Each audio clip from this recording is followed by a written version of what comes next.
Itlar insonning eng yaxshi do'sti deyishadi.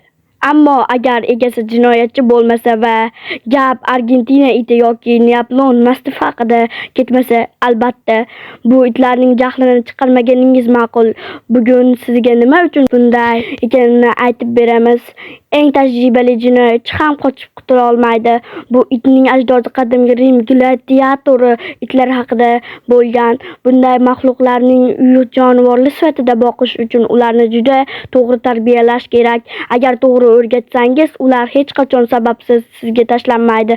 Shunday qaramay, ba'zi mamlakatlarda bu itlarni boqish cheklangan yoki umuman taqiqlangan. Masalan, Bermuda orollarida. Endi biz itlarni 10-o'rindan 1-o'ringacha baholab chiqamiz. Ya'ni eng xavfli itlar. 10-o'rinda cho'chov. Bu it tashqaridan yumshoq ayiqchaga o'xshaydi, lekin xarakteri juda jiddiy. Cho'chov begonalarga ishonmaydi va o'z hududini himoya qilishni yaxshi ko'radi. U qadimgi Xitoyda qo'rquvchi it sifatida boqilgan. Agar to'g'ri tarbiya qilinmasa, tajovuzkor bo'lib qolishi mumkin. 9-o'rinda Akita. Akita Yaponiyaning eng mashhur itlaridan biri. Ular juda sodiq bo'ladi. Hatto Hachiko ismli Akita egasini vafotidan keyin ham yillar davomida kutgani bilan mashhur bo'lgan.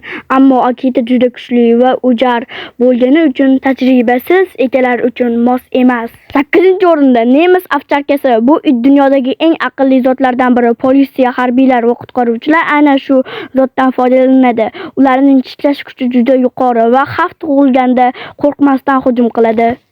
7-o'rinda Doberman. Doberman juda tez yuguradi va ajoyib qo'rqinchli hisoblanadi. Ularga egalariga juda sodiq bo'ladi. Ikkinchi jahon urushi paytida ham bu itlarni harbiy maqsadida foydalanishgan. 6-o'rinda Alaska Malamute. Bu itlar qattiq sovuqda og'ir yuklarni tortish uchun yaratilgan. Ular juda kuchli va chidamli.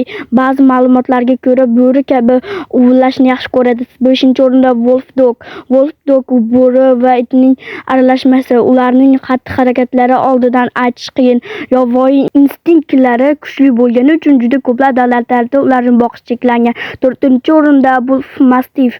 Wolf Mastiff juda katta va mushakdor it. Qadimda ular qo'rqinchli va ovchilarga yordam bergan.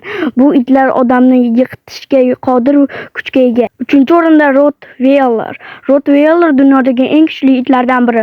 Ularning jahd bosimi juda kuchli. To'g'ri tarbiya olgan Rottweiler mehribon bo'lishi mumkin, ammo noto'g'ri tarbiya ularni xavfli qiladi. 2-o'rinda Pitbull. Pitbull kuchli mushaklari va jasurligi bilan mashhur. Ularga og'riqqa chidamli va juda kuchli tishlaydi. Shu sababli ko'plab mamlakatlarda pitbullning boqish uchun maxsus qoidalari mavjud. 1-o'rin Cane Corso. Mana ro'yxatimizning 1-o'rinida Cane Corso qadimda jangovar va qo'rqinchli it sifatida ishlatilgan. Uning vazni 50 kilogrammdan ham oshishi mumkin. Juda aqlli, lekin juda kuchli. Agar noto'g'ri tarbiya qilinsa, juda xavfli bo'lishi mumkin. Endi biz qiziqarli faktlarga o'tamiz. Bu itlarning aksariyati aslida odamlar uchun emas, balki qo'riqlash uchun, ovlash uchun yoki himoya qilish uchun yaratilgan. Mutaxassislarga aytishicha, itning qanchalik xavfli bo'lishi ko'p jihatdan uning egasi va tarbiyasiga bog'liq. Demak, do'stlar, dunyodagi eng xavfli itlar ro'yxati mana shunday. Lekin esda tuting, har qanday itning fe'l-atvori uning egasi, tarbiyasi va muhitiga bog'liq. Sizningcha eng xavfli it qaysi? Fikringizni izohlarda yozib qoldiring.